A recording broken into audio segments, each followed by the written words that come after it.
যদি আরেকজন আমি জনপ্রিয় এই গানটির কমেন্টের রিভিউ গত পর্বে এমডি ফরিদুল ইসলাম পর্যন্ত রিভিউ করা হয়েছে।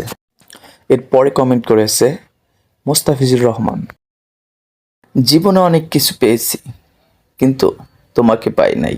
আমার অসম্পূর্ণ না পাওয়া জিনিসের মধ্যে তুমি একজন। আমি জানি তুমি অনেক ভালো আছো, যে কারণে আমাকে ছেড়ে চলে গেছো। আজ আমার সেই জিনিসের অভাব নাই, বা অভাব কি জিনিস আমি জানিও না। আজ অনেক কিছু থাকার মাঝে একটা জিনিস নাই, আর সেটা হলো তুমি। অভিমান অভিযোগ কোনো কিছুই নাই আমার তোমার প্রতি। ভালো থেকো প্রিয়। কোনো একদিন যদি কেউ এই মেসেজটা পড়ে, যদি লাইক কমেন্ট করে, তখন একটা নোটিফিকেশন পাবো, আর তখন তোমার কথা আমার মনে পড়বে। তোমাকে আমি কখনো ভুলি নাই, তাই এই মেসেজটা লিখে গেলাম।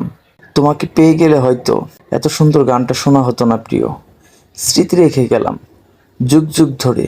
মানুষ যখন এই গানটা শুনতে আসবে, তখন কেউ লাইক দিলে, নোটিফিকেশন পেয়ে আমি আবারও স্মৃতিচরণ করতে শুনতে আসবো প্রিয় গানটা। ভাইটা বিদেশ থাকে, তো বিদেশের টাইম আর বাংলাদেশের টাইম সব কিছু মিলিয়ে আপনার ডেটটা সম্পূর্ণ লিখে দিচ্ছে। ধন্যবাদ ভাইয়াকে এত সুন্দর একটা কমেন্ট করার জন্য।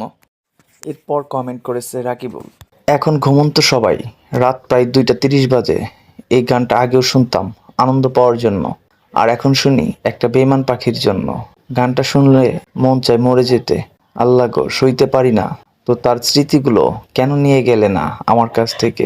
রাকিব ভাই, মনে রাখেন, যারা বেইমানি করে তারা কখনোই ভালো থাকতে পারে না। তবে এই আপনার এই কমেন্টটা আমি সারা জীবন মনে রাখবো। কখনো দেখা হবে আপনার লগে আবার এই কমেন্টে। শিল্পীর প্রতি ভালোবাসা থেকে এমডি মমিনুল ইসলাম কমেন্ট করেছে, এস এম শরৎ এর চ্যানেলে যদি আমি সাবস্ক্রাইব না করি, তাহলে যে আসার বড্ড অন্যায় হবে। শুভকামনা রইল আপনার জন্য। এরপরে এস আর সবুজ, 2025 সালে এসেও কারা কারা জনপ্রিয় সঙ্গীত শিল্পী এস এম শরৎ ভাইয়ের গাওয়া গান আরেক জনম পাইগো গানটি শুনছেন। এখানে কার কমেন্টটা বেশি ভালো লাগছে জানাবেন।